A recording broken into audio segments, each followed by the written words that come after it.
ආයුබෝවන්. අද අපි කතා කරන්නේ ලංකාවේ බොහෝ දෙනෙක් පීඩා විඳින පීනස හෙවත් සයිනසයිටිස් රෝගී තත්ත්වය ගැනයි. පීනස කියන්නේ සාමාන්‍ය සෙම්ප්‍රතිශ්‍යාවක්ද? නැත්නම් ඊට වඩා බරපතල වෛද්‍ය විද්‍යාත්මක ගැටලුවක්ද?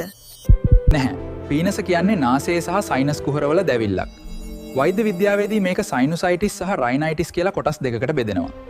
එතකොට සයිනසයිටිස් කියන්නේ මොකක්ද? සයිනසයිටිස් කියන්නේ නාසය වටේ තියෙන වාතයෙන් පිරුණු කුහරවල දැවිල්ල. බොහෝ විට වෛරස් සෙම්ප්‍රතිශ්‍යාවක් පසුව මේ ඇති වෙනවා. රයිනයිටිස් කියන්නේ? ඒක නාසයේ ඇතුළත පටලේ දැවිල්ලක්. අසාත්මිකතා, පරාග, දූවිලි හෝ දුම්වැනි දේවල් නිසා මේ ක්ෂණිකව ඇති වෙන්න පුළුවන්. පීනස තියෙන අයට තියෙන ලක්ෂණ මොනවද? නාසය හිරවීම, නාසයෙන් දියර ගැලීම, උගුරට සෙම ගැලීම, මුහුණ බරවීම සහ දිගින් දිගටම කිවිසුම් යාම ප්‍රධානයි. සමහර වෙලාවට මට ඇස් වටේත් වේදනාවක් එනවා. ඒකත් පීනස නිසාද? ආව්. විශේෂයෙන්ම සයිනසයිටිස් තියෙන අයට ඇස්, කම්මුල් සහ නළල වටේ පීඩනයක් සහ වේදනාවක් අනිවාර්යයෙන්ම දැනෙන්න පුළුවන්. දූවිලි වලට ගියාම මට එකපාරටම කිවිසුම් යනවා. ඒක ඇලර්ජි එකක්ද? බොහෝ විට ඔව්. ඒකට ඇලර්ජික් රයිනයිටිස් කියනවා. පරාග, දූවිලි, සුරතල් සතුන්ගේ ලොම් වගේ දේවල් නිසා මේක ඇති වෙන්න පුළුවන්. පීනස තියෙනවද කියලා වෛද්‍ය විද්‍යාත්මකව නිවැරදිවම තහවුරු කරගන්නේ කොහොමද? වෛද්‍යවරයා රෝග ලක්ෂණ බලලා නාසය පරීක්ෂා කරනවා. සමහර වෙලාවට නේසල් එන්ඩොස්කොපි, CT ස්කෑන්, ඇලර්ජි ටෙස්ට් වගේ පරීක්ෂණත් කරනවා. ගෙදරදී කරගන්න පුළුවන් දේවල් තියෙනවද? තියෙනවා.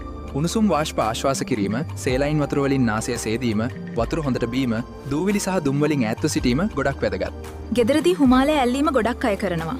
ඒක නිතරම කරන එක සුදුසුද? නැහැ. නිවැරදි උෂ්ණත්වයෙන් හුමාලය ඇල්ලීම හොඳයි. නමුත් තද රස්නයෙන් නිතර හුමාලය ඇල්ලීමෙන් නාසයේ සියුම් සෛල විනාශ වී රෝගය දරුණු වෙන්න පුළුවන්.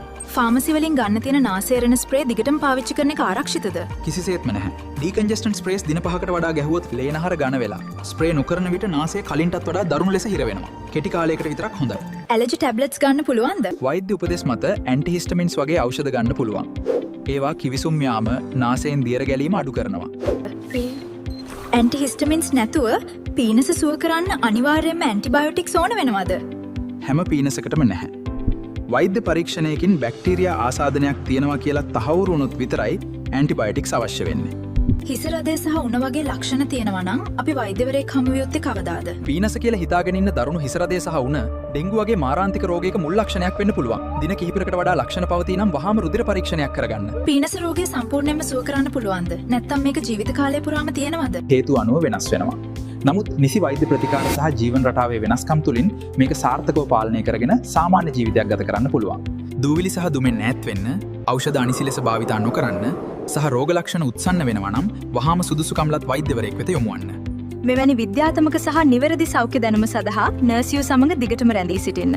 ඔබගේ සෞඛ්‍යය අපේ ප්‍රමුඛතාවයි. ස්තුතියි.